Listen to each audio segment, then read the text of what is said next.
dízimo, você faça por gratidão ao Senhor, por todo o sustento e provisão que Ele tem derramado sobre a sua casa, sobre a sua família.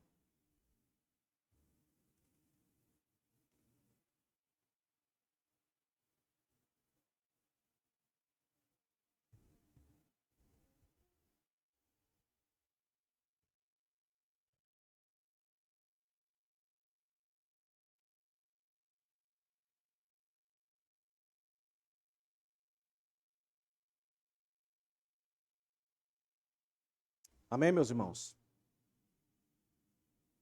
Joel, capítulo 2, do verso 18 ao 27, irmãos.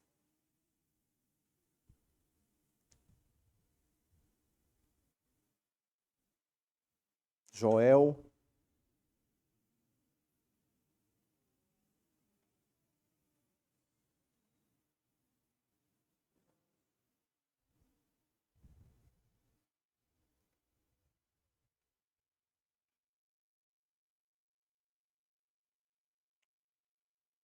vamos ler o texto, irmãos. Depois eu coloco aí para os irmãos a divisão do texto, para uma melhor compreensão dos irmãos.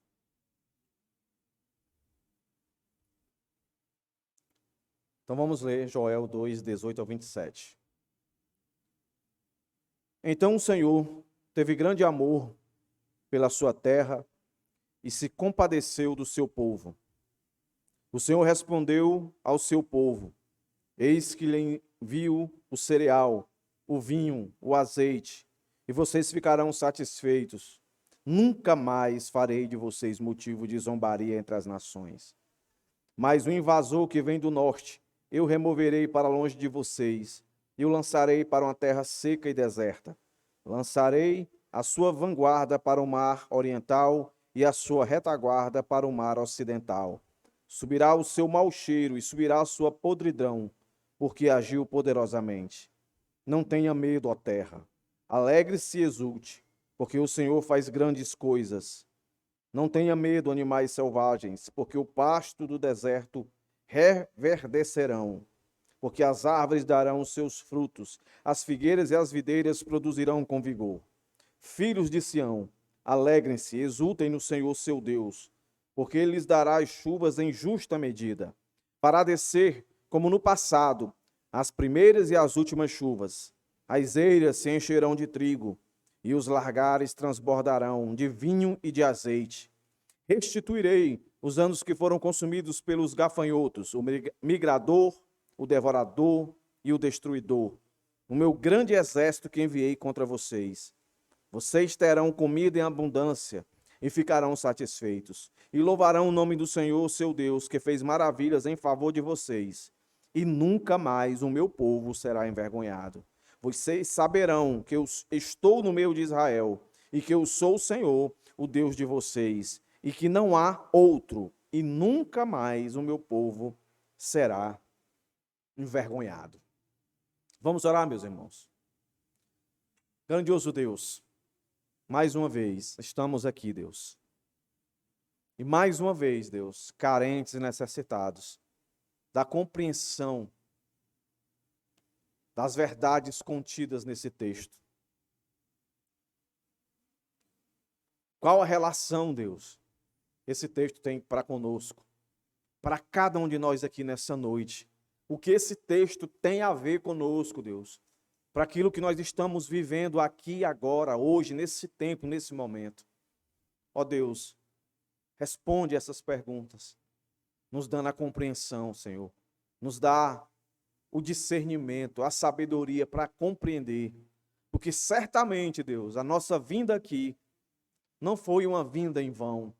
O Senhor certamente preparou esse tempo, esse momento, independente das nossas situações, dos nossos relacionamentos para contigo, seja ele de arrependimento, seja ele de necessidade de arrependimento, seja ele no caminho da santificação, seja ele no caminho de pecado. O Senhor nos trouxe aqui para nos arrependermos, para nos revigorar, para nos manter fiéis a Ti, Senhor. Então fala aos nossos corações, Deus. Não nos permita sair daqui da mesma forma que entramos. Usa-me, Senhor, nessa noite, mais uma vez eu te peço. Que de fato o teu Espírito Santo fale através de mim.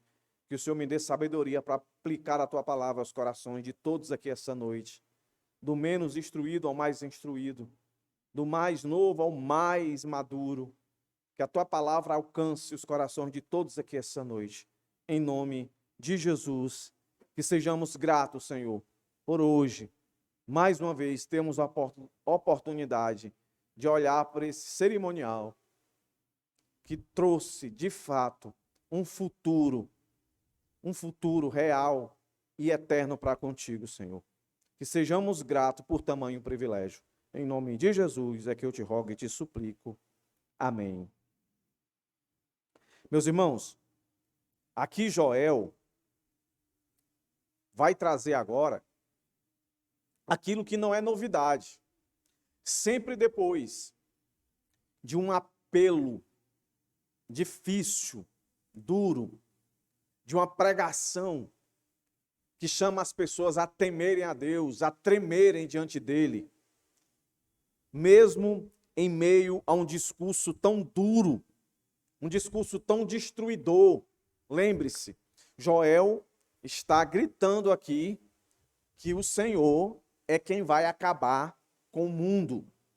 Não são guerras, não são pestes, isso são sinais. Quem vai acabar é Ele. E precisamos temer esse Deus que tem o poder de construir, de criar e de destruir. E aí nós vimos, a partir do verso 12, o Senhor chamando esse povo em dizer que agora, e aí lembra que eu apliquei, agora é agora mesmo. Mesmo com um discurso tão pesado, o Senhor, nesse discurso pesado, abre a oportunidade de ser gracioso, de ser misericordioso, de oferecer perdão. Foi o sermão do domingo passado, oferecer perdão. Agora, a semelhança do verso 12, que diz, ainda assim, agora mesmo, diz o Senhor, é uma intervenção, é um oferecimento do Senhor. Se o Senhor não oferece perdão, nenhum ser humano ia se voltar para ele e dizer, me perdoa. Nenhum ser humano faria isso, meus irmãos. Nenhum ser humano. Mas Deus, gracioso que é, oferece o perdão. E Ele não só oferece o perdão, Ele também restaura.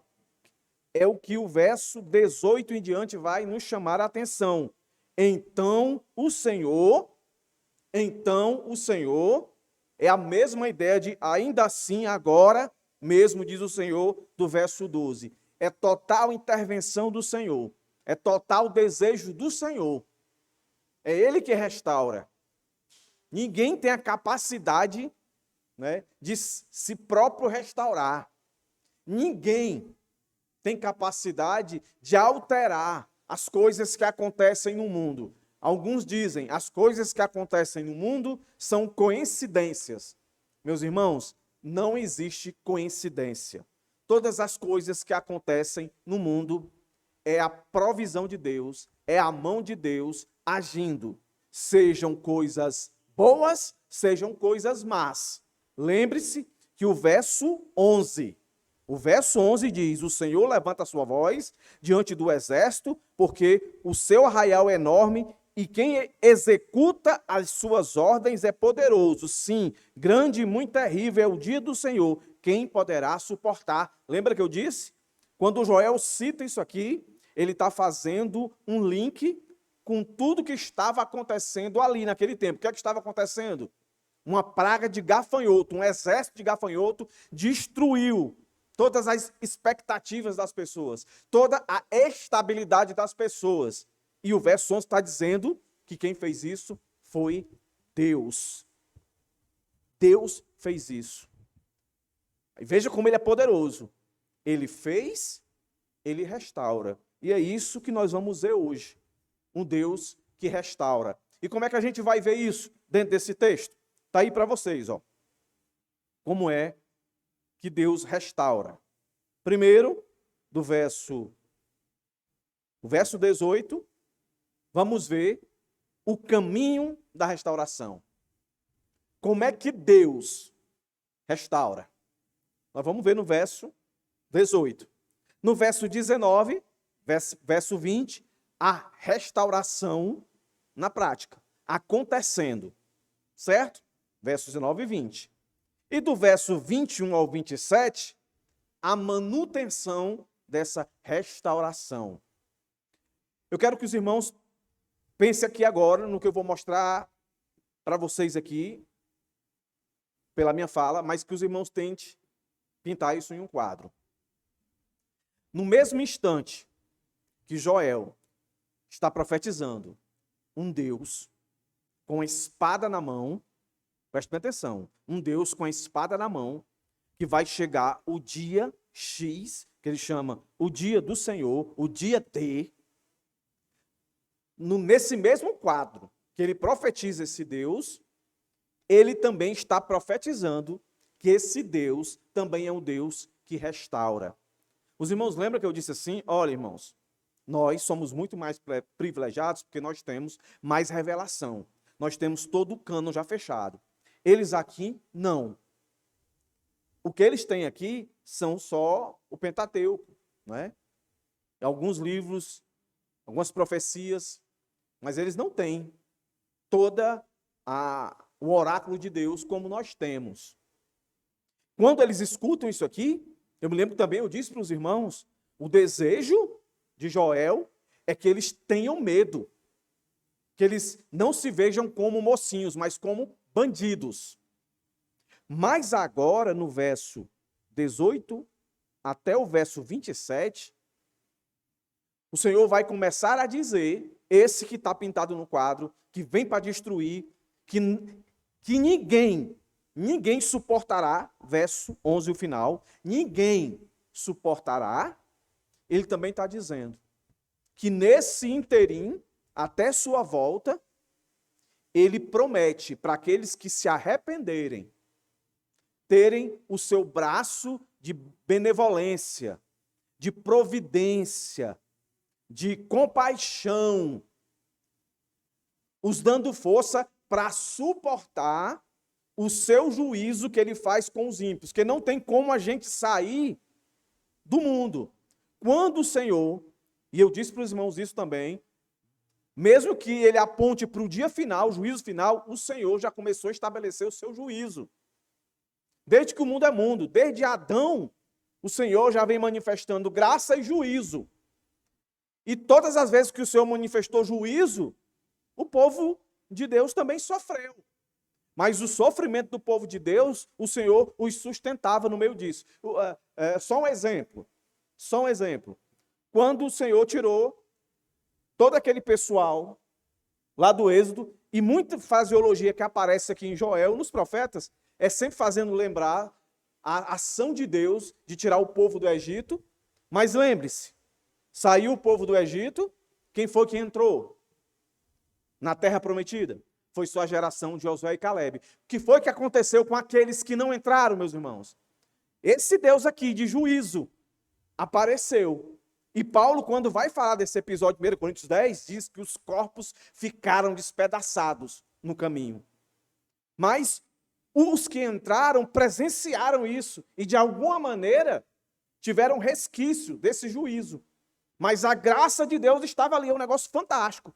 É o quadro de um Deus que é juiz, que é vingador, mas ao mesmo tempo é um Deus de graça, que enquanto ele está agindo com justiça, vingando-se, ele também está restaurando aqueles que se arrependem.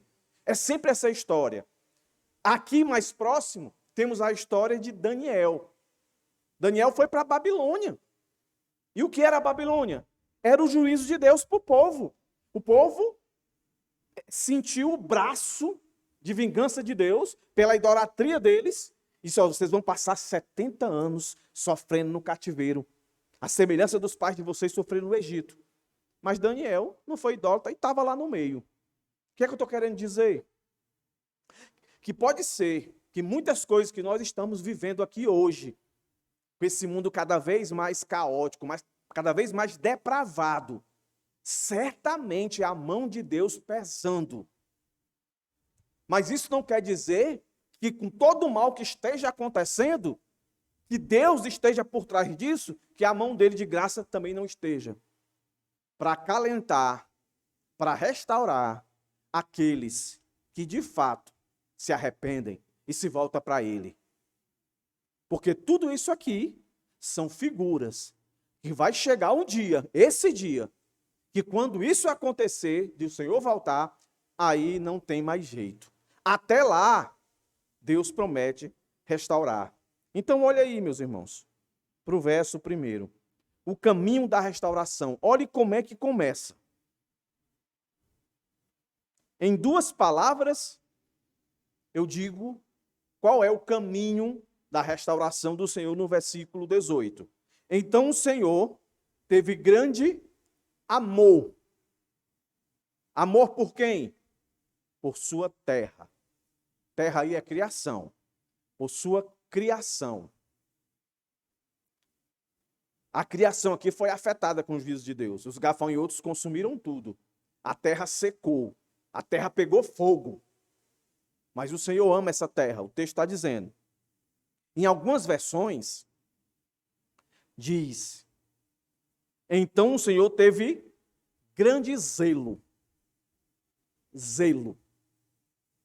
Por sua terra. E se compadeceu do seu povo. Qual é o caminho da restauração? É todo provindo do Senhor. O caminho da restauração, meus irmãos, é amor, zelo do Senhor e compaixão. Amor, zelo por sua terra, e isso aí faz lembrar a aliança que ele tem, não é? Quando o Senhor Jesus ouviu o clamor do povo lá no Egito, ele disse: eu vou tirar vocês daí e vou levá-los para uma terra que emana leite e mel. Ali foi um pacto, foi uma aliança que Deus fez com ele. Qual é a aliança que Deus tem conosco? Qual é, meus irmãos? É de uma pátria, é de uma terra. Ele diz que vai nos levar para lá, novos céus, nova terra. E onde é isso? É aqui onde nós estamos, restaurada. O Senhor vai restaurar tudo isso aqui. Olhe se isso aqui que ele está dizendo não é exatamente o que eu estou dizendo. Não é uma promessa para aqueles dias de restaurar a terra mesmo, literalmente, mas que aponta também para nós de restaurar essa terra toda, por mais que ela esteja parecendo que está pegando fogo, que está horrível de se viver aqui, que as nossas estabilidades estão sendo abaladas, que o nosso futuro está sendo de alguma forma sendo deturpado, roubado, mas a nossa esperança está onde? Num Deus que nos ama. Mas eu acredito que a versão melhor seria zela. Porque essa ideia de zelo, meus irmãos, é uma ideia de amor, mas dá uma ideia de cuidado. E ela tem forte relação com o relacionamento de casamento. Essa palavra zelo, que aparece aqui, a tradução que se traduz por zelo, e a palavra que está aqui, ela dá uma ideia de sentir ciúme, de lutar por aquilo que você sabe que é seu. Porque quando o marido, quando há um casamento, o marido sabe que aquela pela qual ele casou é sua esposa. A esposa sabe que aquele que casou com ela é o seu marido. São vou chamar assim, sua propriedade, um do outro. Quando o Senhor diz aqui, então o Senhor teve grande amor, grande zelo. Ele está reafirmando que essa terra, que ele ama, e ele ama essa terra por quê? Por aqueles que ele colocou para habitar nela. E aí o texto continua dizendo, e se compadeceu do seu povo. Compadecer, ter misericórdia, compadecer, sentir, uma sensibilidade aguçada, que normalmente é para se encontrar dentro de um matrimônio. Porque o matrimônio diz que quando se casa, os dois se tornam uma só carne. E o texto lá vai dizer que o homem ama o seu corpo, ele não vai fazer nada que machuque o seu corpo. Então ele não pode fazer nada que machuque a sua esposa, e vice-versa. Olhe a percepção poética aqui, que Joel tenta explanar. Meus irmãos, isso aqui é impressionante. Porque Joel acabou de falar de um Deus que quer arrependimento. Que se não se arrepender, é destruição. E agora ele está dizendo que esse Deus, se você se arrepender, ele restaura. Ele vai de encontro a você. Não é você que vai ao encontro dele, ele que vai ao encontro de você. Então o Senhor teve grande amor, zelo por sua terra. E grave bem isso. E se compadeceu por seu povo. Seu povo. Agora, depois de entendermos o caminho da restauração, que é amor, zelo e compaixão do Senhor, esse é o caminho, então tente mensurar isso. Quando você se arrepende, o Deus que vem para você já não é mais um Deus com a espada na mão. Já não é mais um Deus irado. É um Deus que vem com zelo, com amor. É um Deus que vem com compaixão em sua direção. E como é que ele faz isso? Como é que ele demonstra isso? Amor não é sentimento, amor é ação. Como é que ele demonstra isso? Verso 19, verso 20. Agora perceba que o verso 19, o profeta fala agora na primeira pessoa como se ele fosse o próprio Deus. Olha o que ele diz. Ele começa falando na segunda pessoa, depois ele entra na primeira pessoa. Ele diz, o Senhor respondeu ao seu povo. Ó. Em 2 versículos, seu povo, seu povo. Ó aqui, ó, o que eu vou dizer para vocês. Como isso é de uma graça sem par. Por mais que a gente erre, por mais que a gente afronte a Deus, por mais que a gente, meus irmãos, faça coisas absurdas, que de fato deixa Deus enojado, a gente nunca deixa de ser seu povo. Só no verso 18 e 19 aparece seu povo, seu povo, seu povo, seu povo. E aí diz, eis que eles lhe envio. Como é que ele prova esse amor? Como é que ele prova essa compaixão? Como é que essa restauração se dá? Está aí, ó. Eis que eu lhe envio o cereal, o vinho e o azeite, e vocês ficarão satisfeitos. Pega a tua Bíblia aí e vai para o capítulo 1, verso 10. Olha o que é que diz. Os campos foram arrasados, a terra está de luto. Por que a terra está de luto? Porque o cereal foi destruído, o vinho novo acabou, o azeite está no fim. Está vendo aí? Aí aqui ele está dizendo, ó, vou restaurar. Vou restaurar. Vou enviar o cereal, o vinho, o azeite, e vocês ficarão satisfeitos. Agora olha como é que termina o verso 19. Essa expressão, ela vai aparecer mais 2 vezes. Mais 2 vezes nessa pequena porção, do verso 18 ao 27. Que expressão? Nunca mais farei de vocês motivo de zombaria entre as nações. Nunca mais. Nunca mais. Onde é que aparece de novo? Verso 26. E nunca mais, olha o que é que aparece aí, meus irmãos? O meu povo será envergonhado. Nunca mais o meu povo será envergonhado. Verso 27. Final do verso 27. Nunca mais o meu povo será envergonhado. Nunca mais serão envergonhados. Nunca mais serão motivo de zombaria entre as nações. Volta lá no capítulo 1, verso 11, o que é que diz?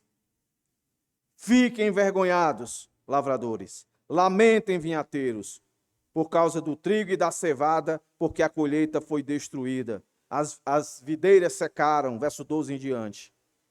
A alegria não existe mais. Quem causou tudo isso?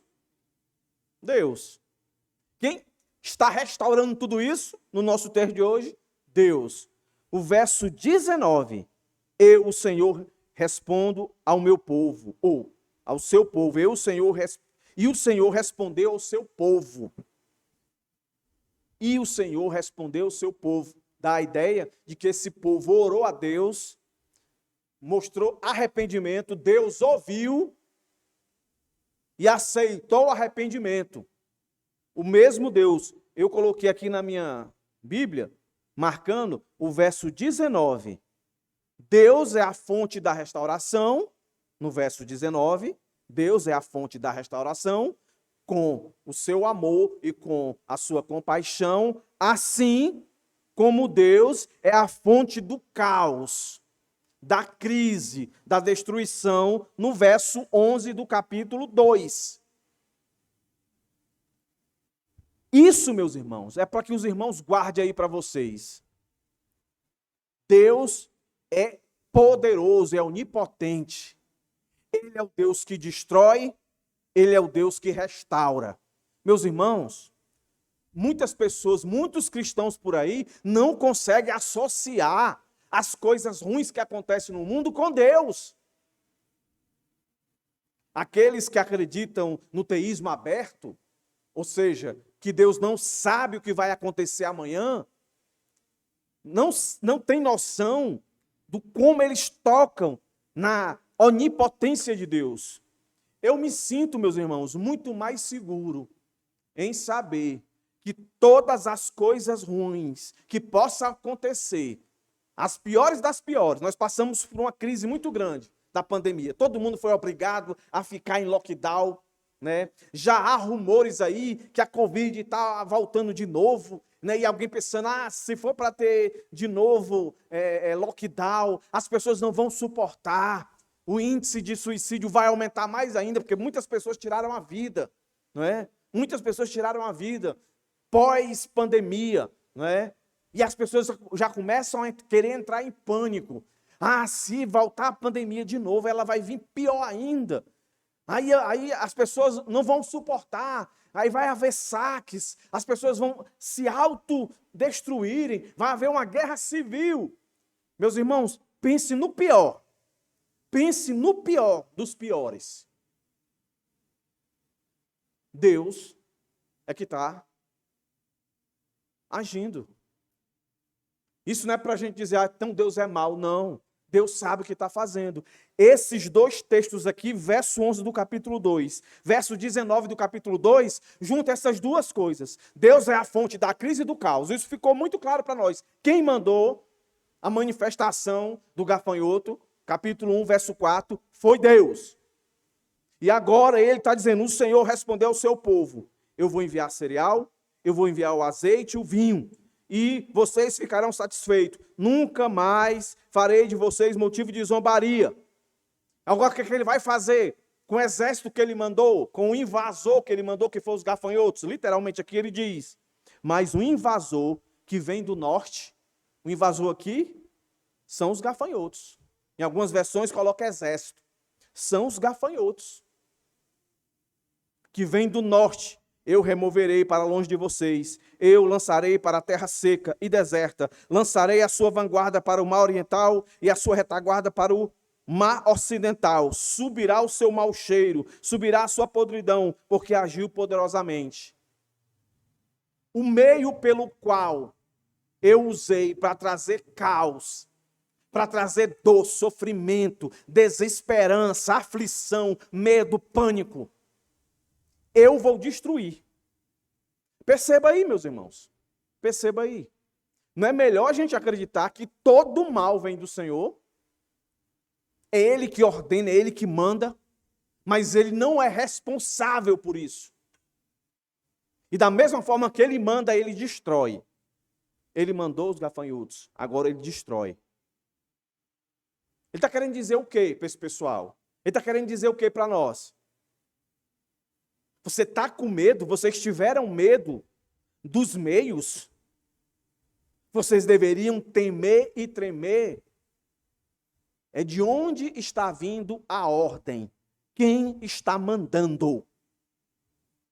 Então, parafraseando o nosso dia, você está com medo de uma futura pandemia?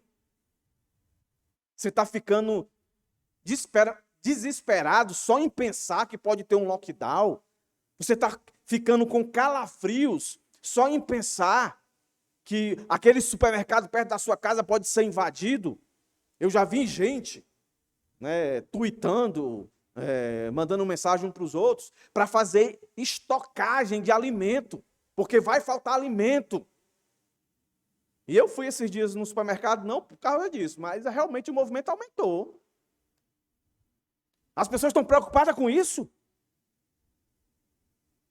As pessoas deviam estar preocupadas, quem é que está mandando tudo isso? É Deus, meus irmãos. Aí eu sou crente, eu sei que é Deus, o que é que eu faço? Eu vou ficar rindo, aplaudindo e dizendo, não, eu vou ficar consciente de que eu, como igreja, eu preciso chamar o povo a se arrepender. O povo da igreja, e assim a igreja chamar o mundo a se arrepender. E dizer, tudo isso aqui que está acontecendo. Um dia algo vai acontecer muito pior. O próprio Deus vai vir. Então, verso 19 e 20 mostra aqui claramente, eu digo claramente, se você não viu claramente, quando eu falar as palavras-chave aqui, você vai perceber que a restauração de Deus aqui no verso 19 e 20, se dá por 3 palavras. A primeira, restauração material, restauração posicional e restauração existencial. Vamos lá, a primeira. Onde é, pastor, que o senhor viu aí restauração material? Muito óbvio. Eis que lhes envio o cereal, o vinho, o azeite. Está aí. Era a fonte para a vida deles ali. A alimentação deles, o emprego deles, a economia deles, material. Era disso aqui que eles tiravam dinheiro para comprar a sua vestimenta, o seu alimento, reformar sua casa, construir sua casa. Era aqui. A segunda, posicional. Olha o que o texto diz aí. Nunca mais farei de vocês um motivo de zombaria entre as nações. O povo de Deus, muito tempo atrás, quando as outras nações os viam, temiam. Viam a posição deles e reconheciam. É o povo do Deus verdadeiro. Do grande eu sou. Mas pelo povo viver e se deixar influenciar pelo mundo pagão à sua volta, eles perderam essa notoriedade, eles perderam esse respeito, eles perderam essa posição. E o Senhor diz, olha, eu vou restaurar isso também. Não só os bens materiais de vocês, mas como as nações vão ver vocês agora. Elas vão voltar a respeitar vocês. Elas vão voltar a olhar para vocês e dizer, esses aí são povo de Deus mesmo. E diga se esse ponto aqui principal não é o que nós aqui no nosso tempo precisamos. O povo cristão, o povo de Deus, tem dado tão mau testemunho que tem perdido a sua posição proeminente de santidade, de honestidade. É o que eles perderam. O Senhor diz, eu vou restaurar isso também. E, por final, existencial, quando ele diz, mas o invasor que vem do norte, que veio para destruir eles, sem comida, o que ia acontecer com eles, meus irmãos? Eles iam morrer de fome. Sem trabalho, o que ia acontecer com eles? Não ia conseguir adquirir as coisas. E, parafraseando, certamente entrariam em depressão. O desejo de ter as coisas iam fazê-los, de fato, brigar, roubar uns aos outros e se matarem. Seria um instinto, e muitos foram. Mas aqueles que se arrependeram, o Senhor preservou. Então, o verso 19 e 20 traz essas 3 verdades. A restauração do Senhor no material, no posicional e no existencial. Mas Deus é tão bom. Ele sabe que se deixar por nossa conta, a gente se autodestrói. Ele vai trazer a manutenção dessa restauração. E ele faz isso até hoje. Todos aqui viveram a pandemia, não viveram? Passamos tempos difíceis, eu que o diga. Mas passamos, estamos aqui. Os irmãos sabem aqui que logo naquele primeiro lockdown, que era, se não me engano, começou com 10 dias ou foi 15 dias, aí depois foi aumentando, foi aumentando, foi aumentando. No material, aqui o dízimo caiu, um monte de coisa caiu. Mas as contas tinham que se pagar. Mas Deus fez a sua manutenção. Deus não deixou faltar na minha casa. Deixou faltar na sua? Faltou na sua casa? Faltou de faltar mesmo. Não estou dizendo que você não tenha sofrido alguma coisa, que eu também sofri. Mas faltar não faltou. Deus proveu.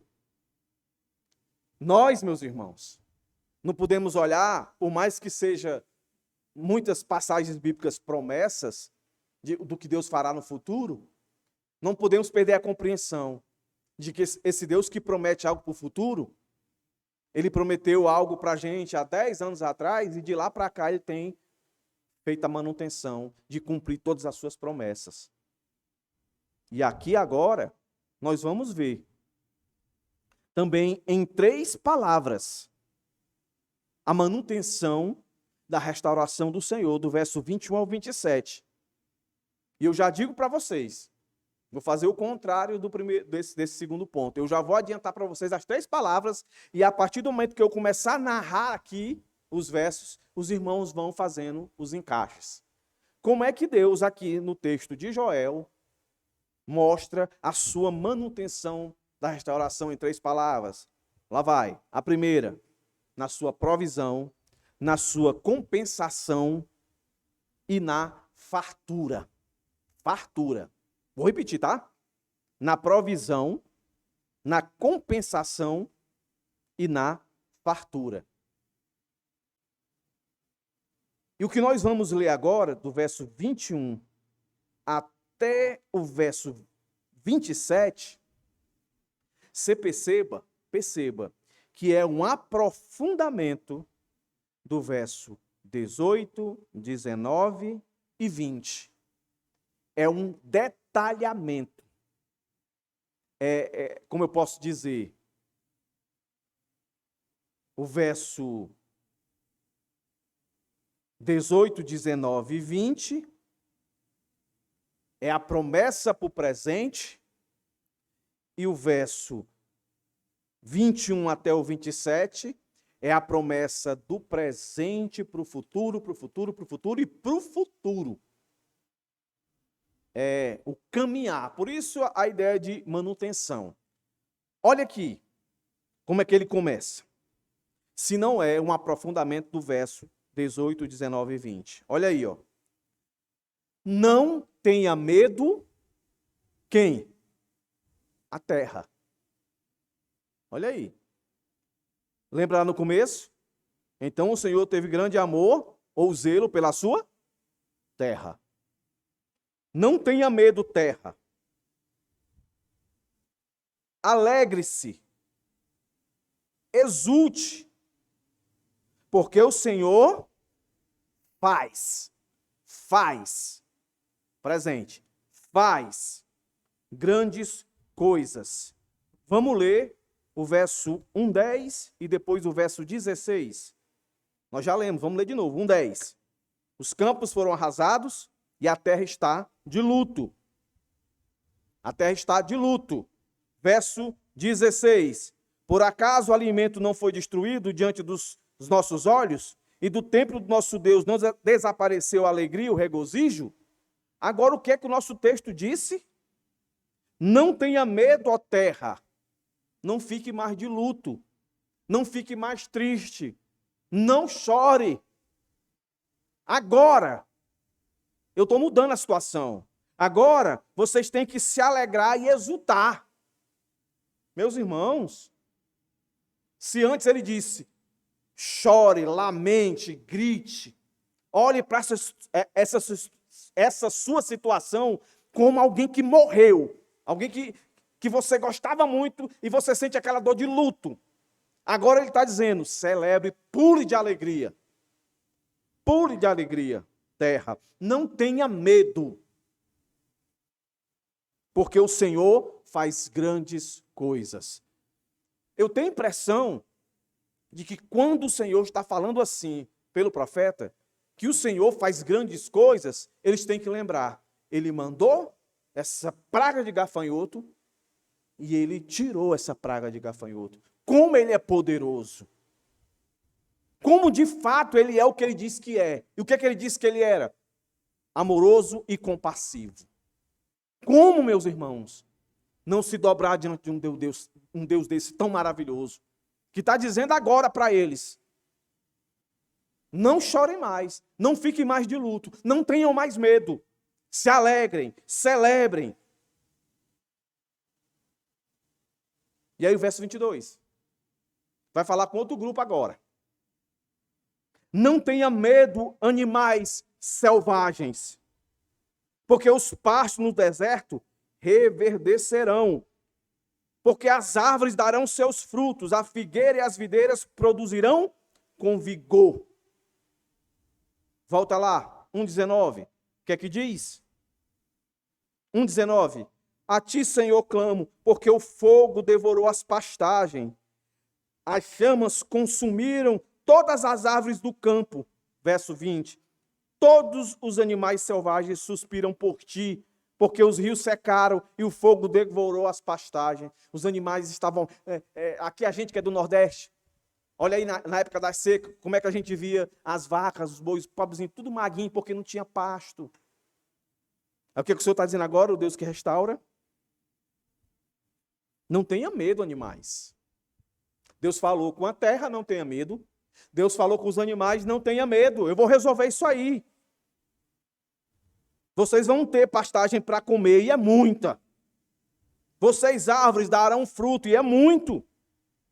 Porque no verso 7 e no verso 12 do capítulo 1, o que é que diz? Verso 7 do capítulo 1. Destruiu as minhas videiras e destroçou as minhas figueiras. Tirou as cáscaras das árvores e as jogou fora. Os galhos ficaram brancos, comeu até a raiz o gafanhoto. Verso 12, as videiras secaram, as figueiras murcharam, as romazeiras, as palmeiras, as macieiras também. Todas as árvores do campo secaram, e não há alegria entre os filhos dos homens. Aí o que ele diz agora? O que vai acontecer? Vão dar fruto, as figueiras, as videiras vão produzir com vigor.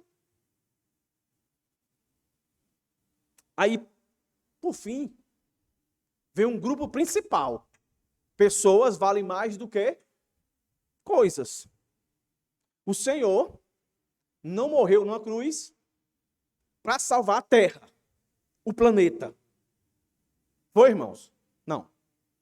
Jesus não foi crucificado na cruz pelos pecados das plantas. Jesus morreu na cruz pelos pecados da humanidade. Eu fico tentando imaginar o que é que Joel queria causar quando ele começa a argumentar essa manutenção da restauração do Senhor, começando pela terra, depois pelos animais, as plantas e, por fim, pelo povo.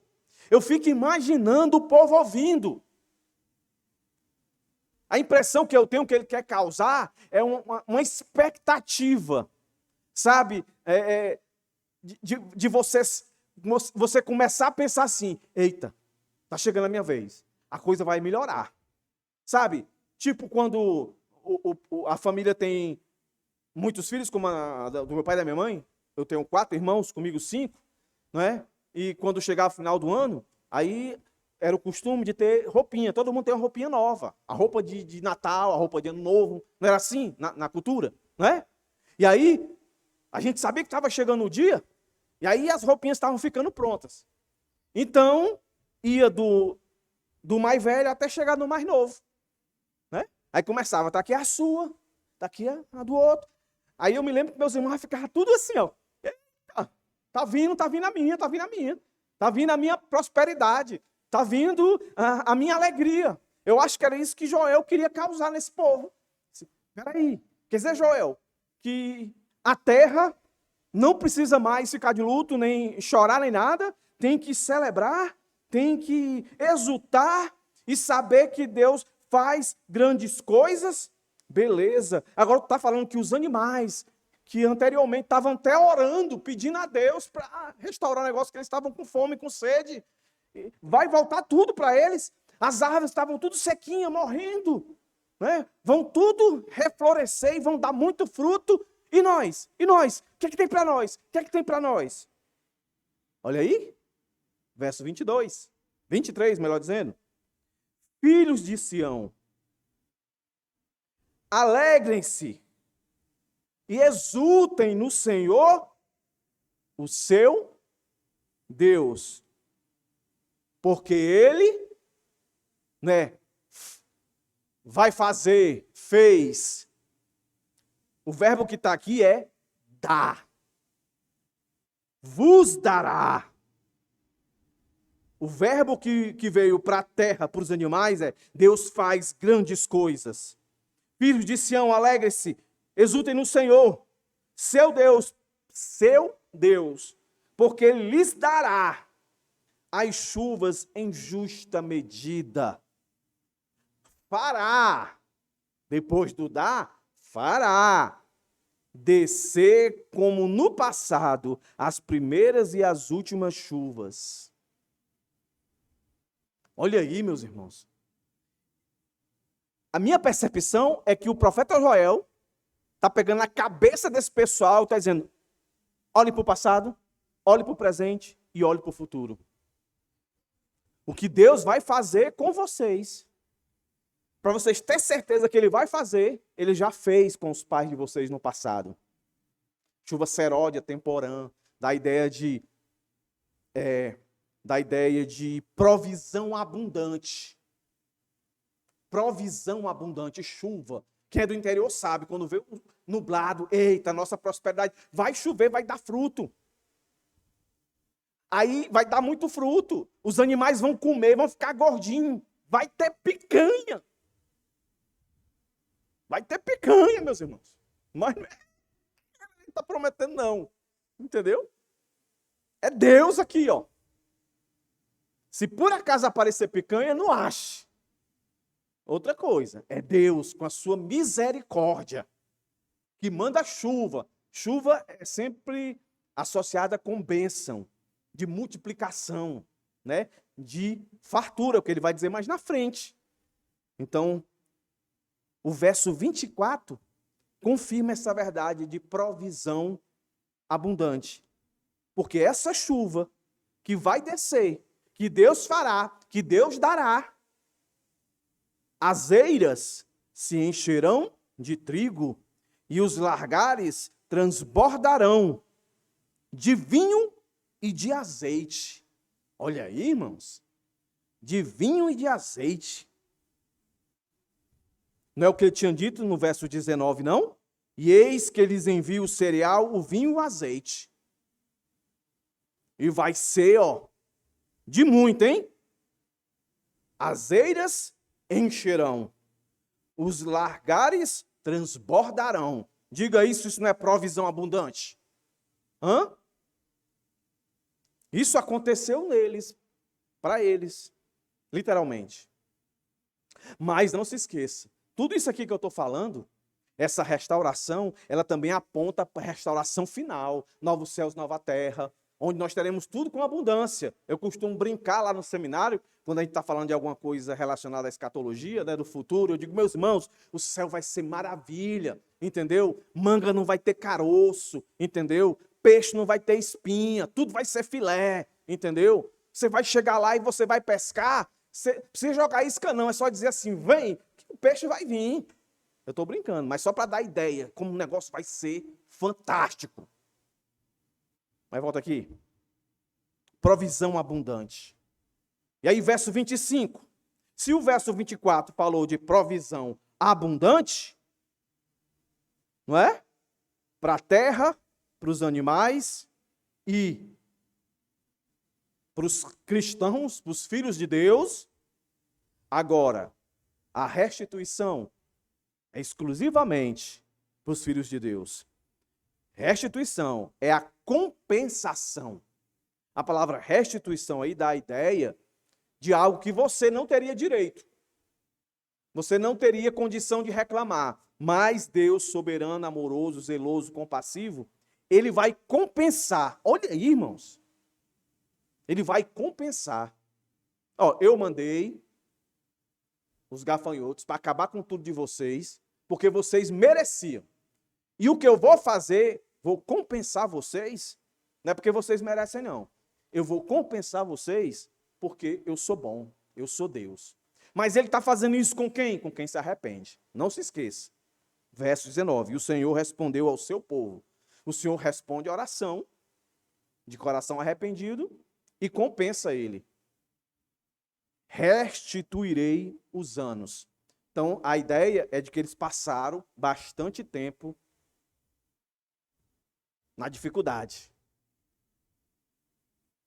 E aí, aquela história de dizer que Deus tarda, mas não falha, aqui faz sentido. Deus tardou. Deus deixou eles por um tempo em muita dificuldade. Então, meus irmãos, com esse texto em mente aqui, se for da vontade de Deus, mais um ano de pandemia, mais 2, mais 3, não se preocupe.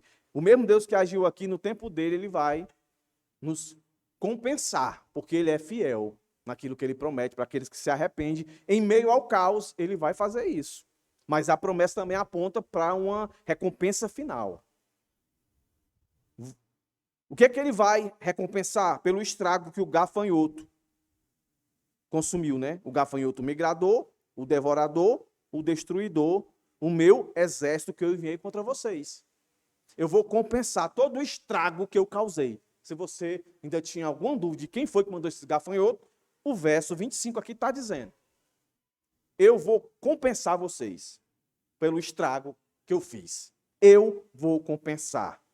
Então, verso 21 ao 27, nós já vimos aqui a provisão de Deus abundante, a compensação, agora a fartura. Vocês, verso 26, terão comida em abundância e ficarão satisfeitos. Vocês terão comida e por ter comida, vocês louvarão o nome do Senhor. Ele está afirmando, vocês vão voltar a me adorar. Lembra que por não ter a fonte de tirar o alimento para eles, também não tinha a fonte de levar aquilo que era preciso para fazer os sacrifícios a Deus no templo. E eles não conseguiam adorar a Deus. Senhor, agora vai voltar tudo aí. Vocês vão me adorar, vocês vão ter condição, vocês vão estar numa situação de satisfeito. E vocês vão me adorar não para lamentar, mas para celebrar, para festejar. E é isso que nós vamos fazer hoje aqui, ó. Lembrar do que o Senhor fez por nós. Louvarão o nome do Senhor, seu Deus, que fez maravilhas em favor de vocês. Aí, ó, vai repetir aquele nunca, ó. Nunca mais o meu povo será envergonhado. Nunca mais o meu povo ficará inseguro pela acusação dos outros ou por achar que depende dos outros. Vocês vão estar seguros na certeza e na convicção de que eu aqui sustento vocês. E verso 27, fecha com chave de ouro. Vocês saberão. Ele disse, verso 25, vocês terão. Verso 26, vocês louvarão. No verso 26, melhor, vocês terão, vocês louvarão. Verso 27, vocês saberão. Saberão o quê? Olha aí, que estou no meio de Israel, do meu povo, da minha terra. Eu nunca deixei de estar. Isso aqui é interessante. Às vezes, muitas das vezes, você vem à igreja, que é onde normalmente a gente entende que Deus se faz presente, né? Mas Deus se faz presente em todos os locais, na sua casa, dentro do seu carro, dentro do ônibus, na bicicleta, Deus está presente. Deus se torna ausente quando nós estamos em pecado. E aí, não é Deus que se afasta de nós, é nós que nos afastamos dele. parece que Deus não existe. Muitas vezes, dentro da igreja, você já disse isso aqui. Quando alguém perguntou, irmão, como foi o culto na sua igreja domingo ou quarta-feira? Você sentiu a presença de Deus? Aí você diz assim, não senti a presença, o culto não foi bom, eu não senti a presença de Deus. Quando você fala isso, normalmente você coloca a responsabilidade para aqueles que dirigem o culto. O louvor não foi legal, não me levou para a presença de Deus. A pregação do pastor não foi legal. Eu não senti nada. Mas acredite, Deus estava presente o tempo todo. O senso de sentir a presença de Deus ou não é como você compreende Deus na sua totalidade. Aqui Deus se coloca dizendo, eu sou o Deus que castiga, sou o Deus que cria o caos e sou o Deus que abençoa. Eu sou o Deus que restauro. Se eu tenho essa perspectiva de Deus, seja uma ou seja outra, eu vou sempre sentir Deus presente. Se a minha vida está um caos, está um desânimo, e eu percebo que Deus tem a ver com isso, então é porque eu pequei, eu ofendi a Deus, e Deus está usando esses meios para que eu me volte para Ele, para que eu veja, sinta a presença dEle real sobre a minha vida. Se eu estou bem com Deus, aí é que eu sinto mais a presença de Deus, na minha santificação, nas vitórias que Ele me dá, eu percebo, os livramentos que Ele me deu, a minha sensibilidade está aguçada. Então, quando Ele diz, vocês saberão que eu estou no meio de Israel, de vocês saberão, porque vocês se arrependeram, e vocês vão amadurecer nesse passo de arrependimento que vocês deram, e vocês vão perceber que eu sempre estive no meio de vocês. E que não só estive no meio de vocês, ele diz, e que eu sou o Senhor, o Deus de vocês, e que não há outro. Isso aqui é tão óbvio, né? Lógico que eu só tenho um Deus e não tem outro. Só que, normalmente, a gente não vive assim. A gente coloca, às vezes, a esposa, às vezes a gente coloca os filhos, às vezes a gente coloca o trabalho, às vezes a gente coloca o ganhar o dinheiro, às vezes a gente coloca os nossos investimentos, às vezes a gente coloca o desejo de posição como nosso Deus. E aí Deus, nesse sentido, está ausente. Não está presente, não é Senhor e nem é o único Deus. Isso aí a gente faz a todo instante. Mas ele diz que eu sou o Senhor, vocês saberão, o Deus de vocês e que não há outro. Nunca mais o meu povo será envergonhado. Esse nunca mais do verso 27, esse nunca mais do verso 26, esse nunca mais do verso 19, me faz compreender que a força do argumento de Joel aqui também é escatológica. Porque se eu olhar só para a realidade terrena, esse povo aqui a gente vai ver quando for estudar Amós, todos os profetas, eles caíram de novo. Eles esqueceram de Deus. E Deus foi lá com promessa de arrependimento para eles, para restauração de novo. Então, como é que esse nunca mais pode ser explicado? Nunca mais é nunca mais, meus irmãos. E quando o texto diz, principalmente o verso 27, vocês saberão que eu estou no meio de Israel e que eu sou o Senhor, o Deus de vocês, e não há outro. Nunca mais o meu povo será envergonhado. Esses nunca a mais aí só pode fazer relação novos céus, nova terra, quando o Senhor vier. Aí nunca mais a gente vai esquecer que Ele está no meio da gente. Nunca mais a gente vai esquecer que Ele é o nosso Senhor, o nosso Deus. E nunca mais a gente vai esquecer que Ele é o único. Nunca mais a gente vai cair em idolatria. Nunca mais a gente vai cair em depravação. Nunca mais a gente vai cair em desobediência. Nunca mais a gente vai pecar, meus irmãos. Então, quando você pecar aqui, lembre-se que Deus é Deus para lhe restaurar aqui. quando você pecar aqui, lembre que haverá um dia de restauração de uma vez por todas. E ao olhar para essa restauração de uma vez por todas, lute para cair o menos possível. Lute para colocar Deus como em primeiro lugar na sua vida sempre. Lute para reconhecer Deus como o único e suficiente Senhor da sua vida. Lute para entender que por mais que a crise aumente no nosso mundo, que a gente venha sentir na pele as dores de um mundo caído, o Senhor tem palavra para nos guardar, nos restaurar, mesmo com dor. Lembre-se do exemplo que eu dei do povo que saiu do Egito para entrar na Terra Prometida. Lembre-se do exemplo que eu dei do povo que foi cativeiro, levado cativo para a Babilônia. Daniel estava lá e tantos outros mais que eram fiéis ao Senhor, mas foram junto com todo mundo. Então, se essa promessa de restauração não se cumprir nessa vida, você morrer de Covid, morrer de assalto, sei lá do que for, de um mundo que está cada vez mais distante de Deus, se eu e você, na nossa santificação, cairmos em uma dessas pragas no sentido de perdermos a vida, esse nunca aqui falado, vai se cumprir no grande dia do Senhor, porque Ele vai nos ressuscitar. E Ele vai dizer para você, ó, eu disse nunca, poderia ter sido aqui nesse mundo, mas eu decidi que esse nunca ia ser visto agora. Você está vivo diante de mim, eu lhe dei vida de novo, dei um corpo glorificado, agora nunca mais você vai ser envergonhado. Nunca mais você vai se sentir inseguro. Nunca mais você vai pecar contra mim. Se arrependa. Se arrependa de uma vez por todas.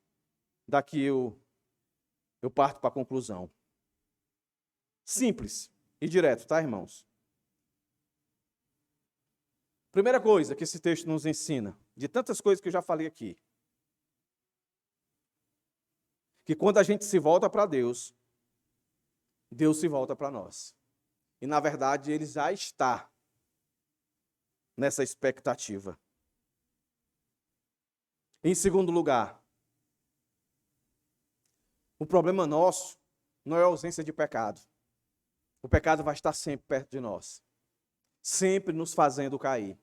O nosso problema é a perspectiva de ausência de Deus. A gente precisa da presença de Deus. E o que o texto deixa claro, no verso 19, o Senhor respondeu ao seu povo: se a gente de fato se arrepender, nós vamos ter a mão de Deus abençoadora. A mão de Deus que provê, que compensa e que nos dá fartura. Seja nessa vida, ou seja na vida futura. Isso que Ele promete, Ele cumpre. Repito, pode ser aqui. Se não for aqui, certamente vai ser no novos céus e nova terra. Deus é soberano.